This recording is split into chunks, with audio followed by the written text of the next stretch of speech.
Artem, thank you so much for taking the time. I really, really appreciate it. And I'm really looking forward to our conversation. For such a long time, I tried to get in touch with someone from Brave1, and finally we have the chance to getting known to you and Brave1 a little bit. Why don't you start with telling us a little bit about you? What's your journey? How did you end up with Brave1? Yeah, thank you, Jonas.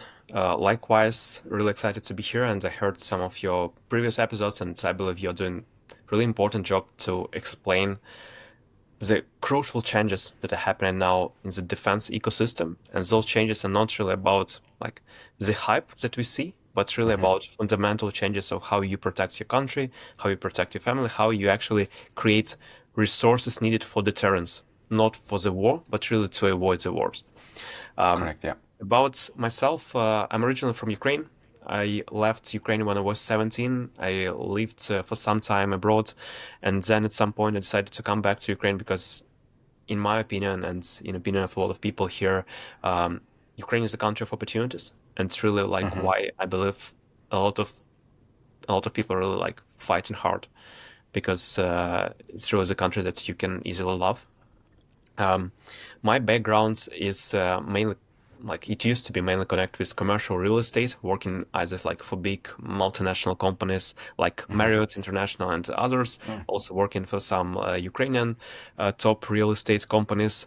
Then at some point, I decided to move a little bit. It was actually connected with full-scale invasion.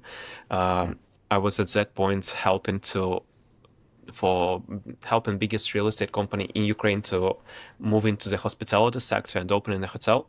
And maybe funny fact that the hotel opening that I was like very actively involved was for 25th of February. On 24th of February, the full-scale invasion has started. So Oh God, that's unlucky timing. yeah, for sure. So I started to work more with startups. Globally from the US, from Canada, from Singapore, helping them mainly in B2B SaaS sphere where it was like popular at that time, it was growing, helping them to fundraise, helping them to enter international markets. At some point in 2022, I also created a company with my partner also in the real estate sphere, and my partner is currently running that, and I'm not involved that much.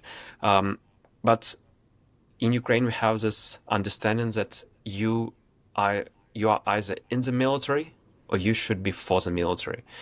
So at some point I decided that psychologically it's not enough for me like having the company working just like paying taxes, creating jobs as an employer, but I want to be more involved, more directly involved in defense sector. So I was looking to join some battalions. I was in talks with them, and at some like actually already confirmed to join one of the battalions, but I also was looking at like randomly scrolling sometimes for other opportunities that are connected with defense sphere, and I saw Brave1 that they were looking for a person who would be in some way building the investment capabilities, helping startups that are under Brave1 umbrella to attract private investments. And I felt at that time that it's a good match of what is required and what is my skill set. And I decided to join, and it was February 2024.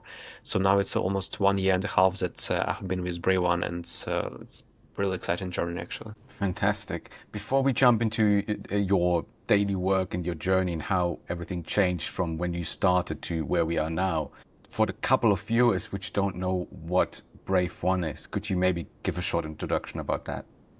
Yeah, absolutely. So Brave1, we are a government entity, so obviously by the government of Ukraine, with a simple yet understandable mission that we want to win this war with help of technologies, with help of innovations, because we believe that it's actually our only way. We can't compete with Russia in conventional weapon, right? They have more tanks, they have more artillery, they have more fighter jets. We can't compete with them in manpower. Even if we don't talk about the numbers, like of the population count, but the value of life in Russia is so low that we definitely don't want to follow that approach, and like we are different. in our mindset. So the way that we see is possible for Ukraine to survive, to defend our homes, to defend our families, is actually through being more innovative, being more creative, being more efficient with results, with the resources that we have. And that's why Brave1 exists. Our main stakeholder is Ministry of Digital Transformation of Ukraine, because we are about technology. Yet a number of other ministries and organizations were our founding partners, and we also communicate with them. We share some knowledges and we work closely. And those other ministries include Ministry of Defense, obviously directly involved in defense activities, and we can help guide them a little bit on procurements, because we understand like what solutions from new generation defense solutions are actually working, what show good result, what solutions show good results at testing grounds, and what are the technological trends. So we can provide this guidance. On the other hand, we also have Ministry of Strategic Industries of Ukraine, and they are responsible more for scaling of those startups, those companies that are already like more mature and at later stages of their development. We then also have Ministry of Economy, obviously because you can't move without financial resources. And then other two founding partners would be General Staff of Ukraine, so essentially the army. We need to work very closely for deployments and for technological changes in the army. And the last one would be National Security and Defense Council of Ukraine, who is coordinating kind of like different activities in the defense sector. Brave1 is still a relatively young organization, so we were created in April 2023. And coming back to our mission that we want to win the war with help of technologies, it means that we need somehow to get these technologies to the front line. And in our view, we can do it two ways that are not alternative ways, but rather complementary. One, we want to nurture those technologies in Ukraine. And we believe that innovations are actually coming not from the state, but they're coming from the private sector. They're coming from startups, they're coming from companies. So we serve as a cluster, and we unite private companies from startups, from very small like groups of friends who are creating something at their apartments, to scale ups. We support those companies with grants. So we provide grants for R&D, for early stage prototyping, and we started with grants in summer 2023, and at that time the grants were actually quite small. I might be wrong, but I believe the smallest amount for the grant was actually $5,000, which seemed to be like really tiny amount. But the psychological effect of those grants on the startup founders was actually huge, because I'm not sure how it is in Germany, but in Ukraine, like you don't expect like much help from the state, right? So you kind of like sometimes there's like bureaucracy, the state is something different, and then like you as in business, you're something different.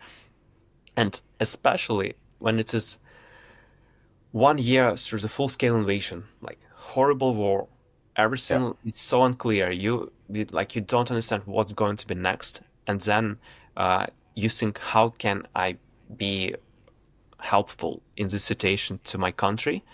And the state tells to you, go create some technological solutions that can be used on the battlefield. And we are not a rich state, so we are giving what we can do in the wartime. We are giving you the grant, non-dilutive financing. You don't need to return back to us. Here's like $5,000. We believe in you. Let's create something that can change the situation on the battlefield, and that can change lives through save lives through technologies. So the psychological effect was really huge, and I heard it from multiple people that they were at the like crossroad, not understanding what they have to do at that point, either go into the military or trying to like work harder, pay more taxes, give more donations to the army or whatever, or try to create something themselves. And it was kind of like a green light for them that state needs you, state believes in you, and here's your way, what is needed from you.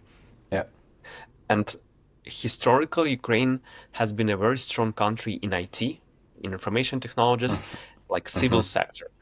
And that was a green light for a lot of these guys and ladies from the IT sector, creating some apps, creating some like working outsource IT solutions. So they started to move to the defense tech because they felt that this knowledge that they managed to get in the civil IT sector, that would be valuable for them to create in the solutions that can be used now in the defense tech and dual use. Yeah, that's really really super interesting to hear that it exactly happened like that, because in the process of finishing my PhD, where I did exactly research on how we can utilize private investment for dual use and defense tech innovation, and it's one of my biggest points from my research is that we need to utilize the technologies we have in the civil industry, because over the last 30 years, the money and the talent was in the civil industry, not in the defense industry.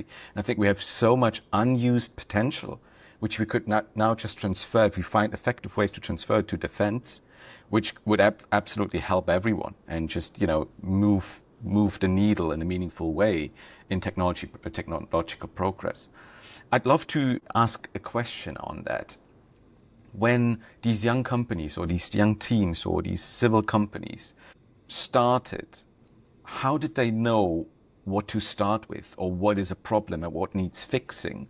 Is there any communication from the government or from Brave1 or the military itself to say, hey, we have this challenge, who can help us, or how does that work? Yeah. So as in most cases, what works best when you have like top down in terms of like helicopter view from the government, what's the, like real strategic view, but you can't really be effective when you have only top down approach, but you need to also have a bottom up approach. So how it's happened to be, as Brave1, together with General Staff of Ukraine, we were understanding the priorities in terms of technologies, what should like companies focus on. So at that time, it was like more broader UAVs, UGVs, electronic warfare, AI that can improve hardware. Now we have like them more deep tech and advanced. So for instance, our Brave1 priorities for 2025 are missiles, directed energy weapons, drone carriers, like autonomous solutions and others. At that time, like it was more broader. So we just needed to have like good competition. Okay, so it's more it's more about defining technology fields where you need solutions rather than defining one specific issue. Is that right? At that point, it was, yeah, more about like technology fields. But on the other hand, most of the startups, how they actually like started at that point, a lot of them, a lot of the startup founders, they were in the military directly, and they were Okay. seeing particular problem that the platoon or whatever the level like was facing, and having this like IT background, like business background in a lot of cases, they were thinking probably I can fix that. And then trying to fix that, they were realizing that it's not like an issue with just their particular unit, but it's actually much broader. So they were scaling. Or another most popular part was there was a close friend of the founder who is in the military at that time, and he was complaining about something not working, and then the founder, yeah, we need to create it to help our friend. And then again, there was at some point understanding that you need to go broader. Yeah, yeah. So the issue and the idea and the technology and maybe even the idea or the foundation of the startup is like always the first step. Yeah, everyone has the motivation. You already said this, like a small amount of money can make a big difference when, motivating people to say, okay, now it's my time. I need to do my work. The next thing, certainly in Europe right now, where there's no war right now, is the entire procurement situation and issue, really. Because then you have this innovative solution, potentially. You have a great technology, you have a really smart team, but it's really, really challenging to break into the procurement system in many, many countries, for example, Germany as well, where you as a small player, you're not really taken serious, if that makes sense. I think that's fair to say. And you stand against these massive, massive companies, who have been lobbying for decades, who have the best lawyers to win the procurement process and all of that stuff. How does the procurement work with you guys at the moment during wartime? I can only imagine you have much smarter and faster ways to procure materials. How does that work for you? Yeah, so in our case, it came not from being like smart, but rather about like its existential threat, right? So we need to move faster. A lot of stress in the system that you need to be really efficient with resources that you have. So in our case, we still have this like huge contracts as in other countries coming from Ministry of Defense. And typically huge contracts, they create primes, like a few of them who are Yeah. capable to actually to win those contracts. Yeah. But in addition to that, what's actually making the startup ecosystem in Ukraine really like thriving in defense tech is decentralized procurement. So in addition to the Ministry of Defense budget, in Ukraine, you would have budgets of multiple organizations, like intelligence, like some special operations. They all have their own budgets that they can buy.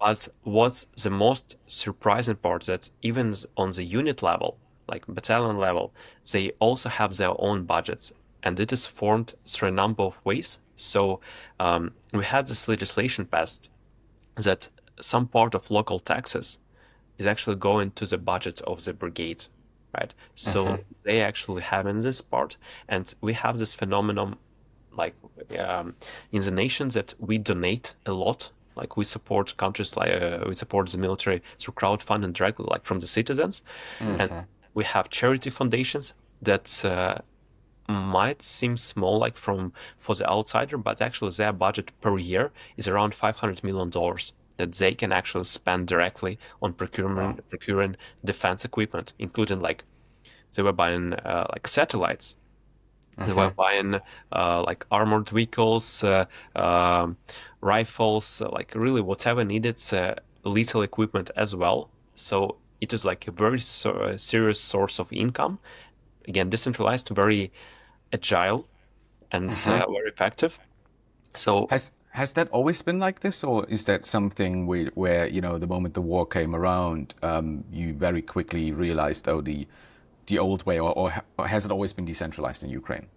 So a lot of people forget that the war in Ukraine didn't start in 2022. It started in 2014, right? Right. Yeah. So in terms of like charity foundations, I believe like the rise of charity foundations started actually there. I actually remember my grandfather taking part of his pension, going every month to car repair shop like next to where he lived, because those guys were actually helping to repair pickups for guys at the front line. So he was like giving from his pension what he could to help. And it is like not a particular case. It's really the mindset. It's about like everyone's obligations that you need to support the army, like in the way you can. So it started there, but it was a fraction of what we have now in terms of decentralization. And probably now we are moving to the next stage, and it is connected with the rise of marketplaces, what we have for the military. Example of it is actually Brave1 marketplace that we launched in April.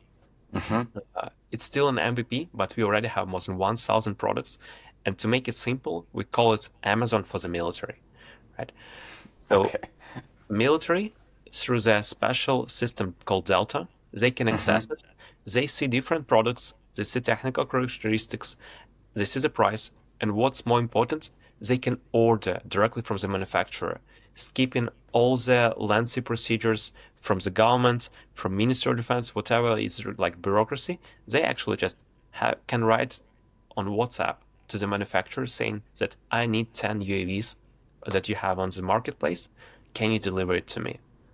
And it takes typically, if it is on hand, if it's on stocks, like contracts is like fastly signed, it can take like 3 to 7 days from the order to deliver to the front line. Wow. So you're skipping entire procurement, you're skipping, all of the certifications you need for battle readiness and all of that stuff, or does this happen before a product even comes onto the platform? Yeah, so we definitely value our reputation as Brave1, but we also want to ensure that we do not put risk for the military, right, when they use some solutions that are not like verified or certified. And so in order for the company to be on company's product to be on our marketplace, they need to be part of Brave1. And for just going one step back, maybe to the introduction of Brave1, that is, we do the due diligence. So in order for the company to apply and like become part of our ecosystem, they need to pass the military expertise. So currently we unite around 100 experts with scientific or military background, and each product is assigned 3 experts to evaluate. Is it important, like for national security? Is it really working on the battlefield? Is it scalable? Is it unique in some way? So we have this like number of criteria, and based on that, they receive the marks. If they are in lower 50%, they are not eligible to become part of Brave1. We just provide them the feedback, and they can reapply when they are ready. Top 50%, they become part of like Brave1 ecosystem with whom we work more actively and closely. And then around top 20%, they are eligible for grants. And now the system is, the better are the marks, the bigger is the amount of the grants that you can receive. And from that situation of $5,000 per product that we had in 2023, now the grant, the maximum amount is actually 200,000 per product, which can be pretty significant as non-dilutive financing for the company to grow. So once it is all passed, we also do regularly organize testing grounds, and we also have very strong connections with the battlefield. Maybe I'll just go to this point a little bit later because there are some big news connected to it. So we have this information about the products as they're really working. We know their technical characteristics. We have seen them in like conditions very close to the frontline conditions, or sometimes at the frontline directly. That's what are the solutions that we put on the marketplace. Well, is that something which is open to all international companies, or is that at the moment only open for Ukrainian companies? How does that look like at the moment, or even going forward? Yeah, so at the moment it's open only to the companies that are part of Brave1, and for the company to be part of Brave1, you need to have a Ukrainian legal entity, right? So there are companies, for instance, who like in our ecosystem who have foreign investors, who have attracted foreign investors, so they are part of Brave1, but they have some foreign capital. We might expand it for the future, but actually here's one point that I wanted to emphasize, like to international partners, because we often hear that obviously there are a lot of companies that want to provide their solutions for testing, right, to Ukraine, to understand how it works in the battlefield, and they provide it for free, right? So like they don't want to any payment for that, but and they feel that they're doing the favor.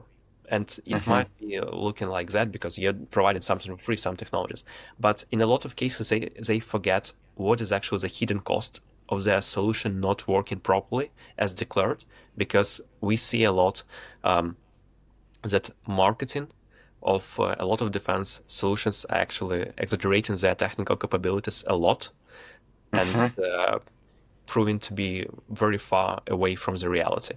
And the hidden cost of this is when actually that solution is put into the real mission on the front line and it doesn't perform according to what has been promised, the risk is not about the equipment being lost, but it's actually the risk for the people operating that product to actually receive the attack on their position because they failed to actually to be effective. And it's really every time you're delivering something like for testing of the solutions that is far away from actually like marketing, far away from the reality, it's really the cost of human lives that you need to evaluate. But this is what you guys do. As you mentioned at the beginning, you have these at least 3 experts looking into new products to test it and check out if it's actually what it says it can do, to ensure whatever ends up on the marketplace then is ready and usable and has, no risks or as little risks as possible, let's say. At the end, it's still war and it's very uncalculatable, and so there can always something go wrong, as we all know. But okay, and so you said the marketplace has just been launched, and you already have 1,000 products on there. So are there specific product categories or technology clusters where you'd say we need more of that? Also, keeping in mind a lot of my listeners are from Germany or you know, other parts of Europe, and everyone I ever speak about wants to help. So keeping in mind what you just said, how can people who want to help, and maybe even decision makers from the military or politicians, how can they most effectively help you guys without creating additional work or risk for you guys, which I'm sure no one wants to, everyone means well, but how can they help you most effectively?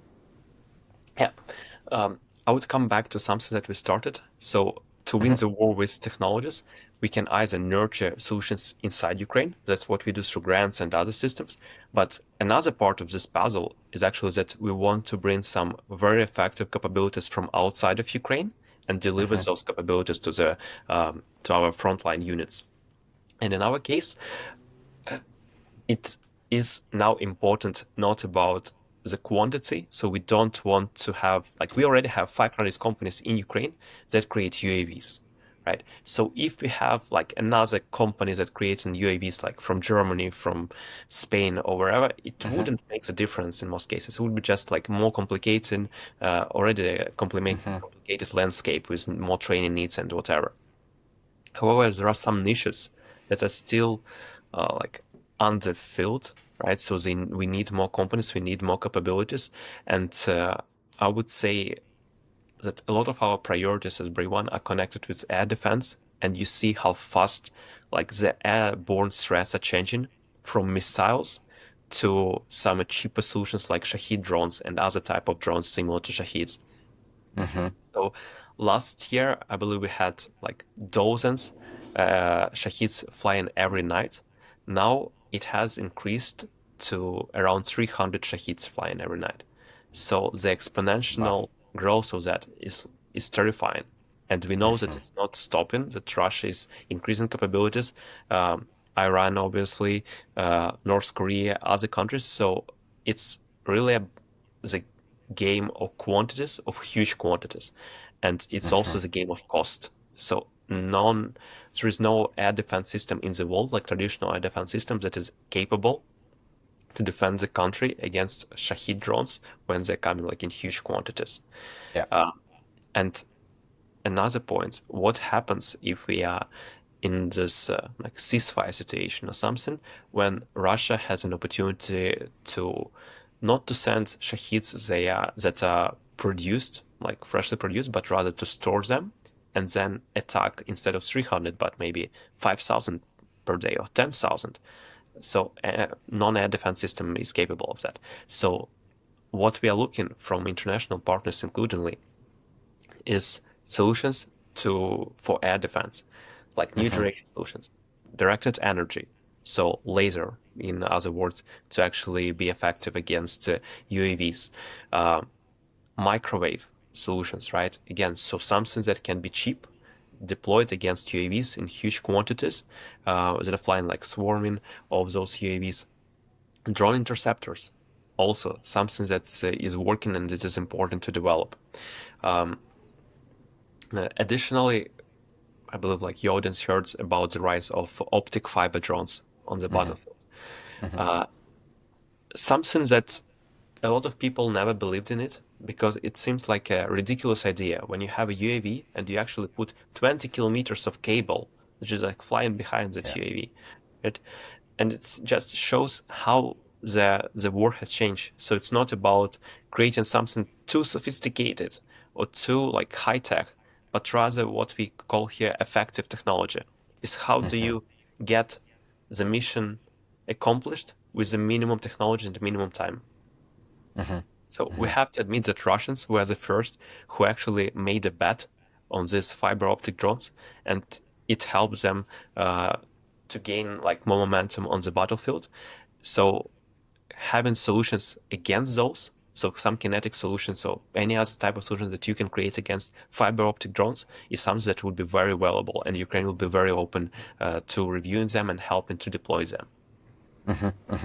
I'd also be really curious, first of all, thank you for sharing these biggest challenges, so to say. And, for everyone listening, if you can, please help, please send all of your resources into these challenges. Everyone needs it. We need it. Europe needs it. That, there's no chance or no other option than Ukraine winning this war. What I am also very curious about is learnings in terms of companies, and maybe even especially international companies. So what I mean by that is, are there any, mistakes which a lot of companies have made, or technologies, and maybe some common shortfalls, issues coming up, which you could share with us? Yeah, I believe the main mistake that sometimes international companies are doing, like even from goodwill and like good perspective, like good initial thinking, that they are still seeing Ukraine as a testing ground, right? Instead of it is just like a part of your journey, like to test in Ukraine on the battlefield. You are doing right to do that, but you need to see Ukraine not as a testing ground, but you need to see Ukraine as your most innovative R&D hub. And in order for that approach, you need to have this R&D hub created on the ground. You need to have constant presence in Ukraine. You need to have very strong connection with frontline units, with other players in the ecosystem. And that's actually what makes a difference. So it's not enough for you, like being brave, coming to Ukraine, testing your solution even in the front line, receiving some feedback, and then going back to your country of origin and thinking that, yeah, I test my solution, now it's fine, I understand what I should improve. Or maybe you received very good feedback. Even that is like more hazardous situation. Like you received great feedback from the front line, and now you're going to your ministers of defense saying, I test my solution in Ukraine, it works, it's perfect, now please buy my solution. It might be okay for 2 to 3 months, but with current dynamics of the battlefield, even the best solutions, they can become obsolete in a very short period of time. So in order for you to keep your solution innovative, in order for you to keep your solutions working, you really need to be constantly present, constantly monitoring the trends and changes in technologies, and be able to innovate fast. I find this really, really interesting, because that is something which for so many companies, and now certainly, what all of us have been gotten used to really over the last years. You create a product, you prove product market fit, and then the same product you sell for the next 10 years or 5 years, or, if we're talking about defense, then obviously even much, much longer. Your tanks, your whatever, missiles, yeah. But it is actually a quite interesting challenge, and extremely difficult challenge, that it is not really, you don't ever really reach product market fit or product perfection. It is a permanent R&D process to some extent, isn't it? Exactly. Where this product is never done. It's just like, okay, what's the next thing? So Or that's just adding on that, actually, talking with like hundreds of startups, right? Brave1, we currently unite 1,500 companies like under our wow, umbrella, right? So wow, it's a okay, huge ecosystem.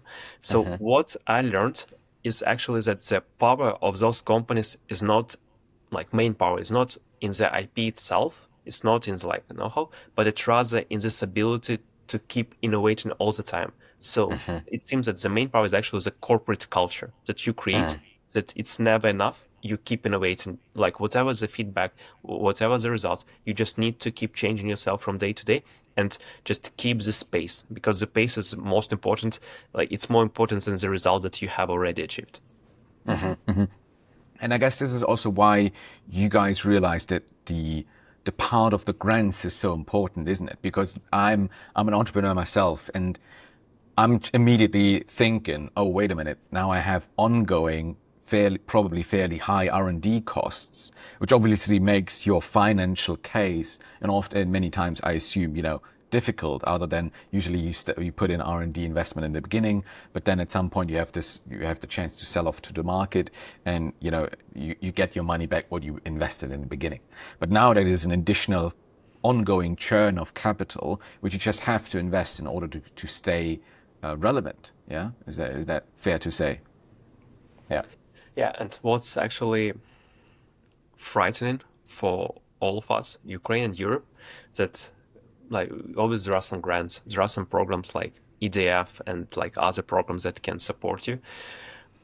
And there are obviously like private investments from VC firms and like angel investors that can help, and it's like super important. But when we look to our adversaries, like in our case, Russia, what happens, and that's like pain of our founders, that they're spending a lot of time pitching at the events, talking to investors, working so much on legal stuff, on paperwork for the investors. Like we had one company that actually agreed on investment last year, and they managed to open a bank account and like receive the investment like in legal terms only around like 10 months later. So it takes just so much head space of the founder to actually to get it. And our adversary, like in Russia, they don't need to raise. Like they have the funding from the government directly, and you see like the difference. The founder in Europe, the founder in Ukraine, like US and investors tell all the time that it's a CEO or like founder job to fundraise, to talk with them, to investors. Yeah. And what it means that like it's not CEO job to work on the products and improvements, because like you obviously have a limited time. And then CEO of the startup, a company in Russia, he doesn't need to fundraise, right? He's just working on the product. And what it means that this like technological age that we have in Ukraine over Russian technology is getting smaller, is getting shorter in some way, because they're catching up. And it's even like more frightening for Europe, like for Western Europe, because you're not running as fast as Ukraine is running, because you don't have that necessity. And you still have this like bureaucratical, like normal systems that we have, like that you need to fundraise, you need to be everywhere in a lot of events in media, you need to spend time on that, and it takes your attention away from the product. Yeah, yeah. I've never even thought about this in such a way, but you're totally right. For me personally, or my team, fundraising is a full-time job. If you want to do it properly, this is the job of one person, is only fundraising, like for the vast majority of the year. And the moment you have closed one round, you need to get ready to get the next round. Because as we also know, especially in Europe, even though our venture capital industry has caught up in recent years when it comes to the early stage investments, the later stage investments are still such a massive issue, because then it gets even more complex. You need international sources, so you can't rely on just German money or just French money or whatever. You then need to get US investment, and then at some point it also starts to get a fairly strategic question: whose money do you want to take? Do you want to take Chinese money? Do you want to take money from other countries where, in the world we live in right now, who really understands who's our friend at this point of time? There's so much tension all over the place, which at any time could burst, even within the NATO. I don't think they have to name, what is going on in the US and the uncertainty this creates for NATO and Europe itself.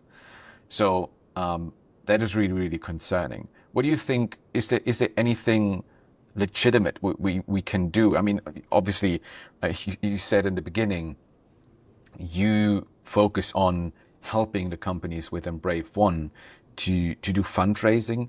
Does that work? How does it work? What are the challenges? What does work? What doesn't work? Could you maybe jump into this a little bit? Sure. So in our case, we focus on the one hand to help the companies to prepare for that fundraising, just like simply listening to their pitches, like looking at their decks, just giving some advice.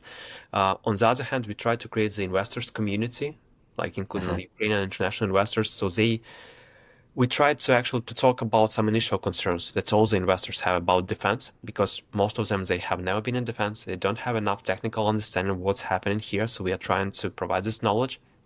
Also about Ukraine as an ecosystem, because it's also a new risk as like a new country for investments for a lot of those people. Yeah. So we are trying to kind of like prepare the foundation for both parties. And then we organize events or some kind of like interaction between the startups and investors to make it easier. So in our case, what we are trying to do is to let founders of those startups to spend the minimum amount of time, right? So, like not looking for investors, but already having the demo days where we would have like 30, 40 investors listening to them. Like not minimizing a bit the need for due diligence of those investors because we have vetted them, we have like verified, we have talked to them, we know that they are into defense tech. So that's our aim. If you look at the results, still the industry is extremely underfunded, right? So it's based on the technology, based on the like what we're actually seeing here, really like it seems to us that like more money, more investment is deserved. Yet, from our statistics, just like Brave1 companies whom we helped, there were around 70 companies that raised in the last 14, 15 months. I mean, private capital. In terms of the amount, we are now talking from the beginning of 2024 around $70 million of private investments that we helped to attract. The absolute amount is not huge, but when we look at like particular numbers, most of the rounds actually pre-seed or seed rounds. So the average checks are small. So we have like a lot of companies that raised a little bit of money. We still don't have this like huge rounds as like Helsing or Quantum Systems that are actually creating this like big numbers in the European ecosystem or like Anduril, because when you see like the defense investments in the US or in Germany, you see like huge volume, like 2.2 billion or whatever, and then you compare this like 70 million. But when you actually break it down, you see that the like sometimes 80% of overall investments actually going to one particular company who is raising this mega round. So in Ukraine, we don't have a situation of that. We have like, I believe, like quite healthy ecosystem of a lot of like smaller rounds, a lot of small startups, but we need definitely more, and like our role is to have more international investors coming and being more comfortable in this phase. You know, if just listening to you, I would almost say, if you would ask me, the overall amount feels to me like that the only reason it is maybe, as you say, low is because the ecosystem is so young. I think it's part of the challenge that the ecosystem is so young. So as you said, the most is pre-seed. So of course you don't raise so much money. So I don't think there's anything to be disencouraged by. I would have a follow-on question though, to when it comes to the risk involved in any startup investment is very risky. We all know that. And then, as you already said, there's not too much money flowing in as of now. There's lots of reasons for it. In European countries, for example, ESG regulations, stopping investors to even being able and allowed by the LPs to invest in these technologies. But at the end, it feels to me like, if I'm thinking as an investor, that just also based on what we just discussed, the risk investing into a startup working into defense tech, which is deployed, at the front line, which could be a great technology right now, but as you just said, although your technology might be great today, could also be, in 2 weeks' time, in 2 months' time, and who knows what, it might be obsolete. So there's even a bigger risk as, on top of the normal VC risk, which is already a risky game to play, right? Is there anything you can do to prevent that or to help against that, or is this where grants come in again, or even some tax benefits, or is there anything you guys can do to help with that, or am I just making stuff up? I believe that what you mentioned is absolutely right. The risk involved in investing in defense tech is obviously high. But what is the risk of not investing in defense tech? I like that. Yeah.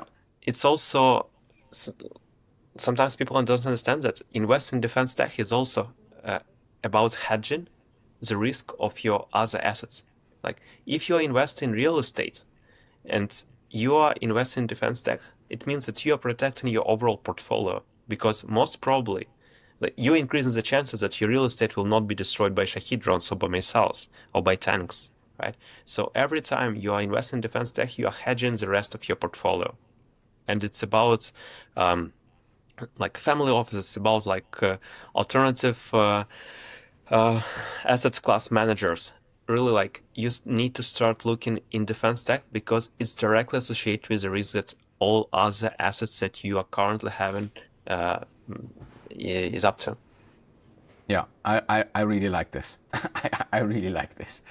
So, because, it's a very similar conversation we're having all over the place. So, maybe you heard Germany approved this mega bill to take on billions and billions and billions of money to make sure that we are fit and we could defend ourselves. And there's this whole public debate about why do we spend so much money on defense? Because it's the riskiest thing is to not do it. And, because if you can't defend yourself, nothing has any value, right? And Ukraine, we learned it like such a hard lesson, right? So we was a country with third biggest nuclear arsenal in the world. And we thought that like the world had changed. And we don't want to keep this like nuclear arsenal. We rather like give it up. We received security guarantees from all the biggest countries and most powerful countries in the world. So we will just like focus on civil economy, trying to build up a country, invest in agriculture, invest in metallurgy, build an IT ecosystem. And that's actually a very harsh lesson that you can't skip that phase. It's like pyramid of hierarchy of Maslow. So first is a defense and national security, and then you build the rest. If you don't have this foundation, it means that all other assets that you have in your country or looking at like at your family, you don't have the foundation of it. So the risk that all the rest will fall down and be destroyed is actually quite high. Wow. I guess the only other topic, and this is, I believe, one of the topics from the listeners, or a question from the listeners, was how do your supply chains actually work? Can you maybe, obviously only what you can share, but how does that at the moment look? Like, are you reliant on anyone? Do you by now have the ecosystem to do most, within Ukraine? Maybe we could just open up this topic for a couple of minutes. Yeah, absolutely. So as you know, probably like the biggest change in the military approach in Ukraine and in other countries that we see, that we started to understand that it's not the military grade, what we call solutions, actually making the difference on the front line, but rather that commercial solutions that are actually a little bit transformed, but put into the right tactics, into the right hands, those are the solutions that are game changers. So a lot of those commercial solutions, we all know, we were relying on China, right? Ukraine, Russia, like China is selling to both, and we were relying on that to in our supply chain. But we also realized that being dependent on someone, especially not your direct ally, is a risky game.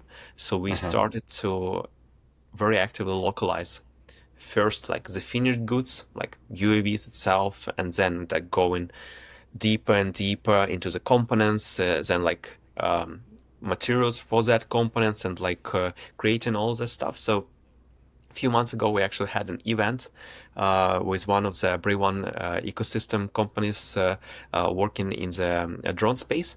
So they presented 1,000 FPV drones fully created from Ukrainian components, like 0% of import components, but 100% of Ukrainian.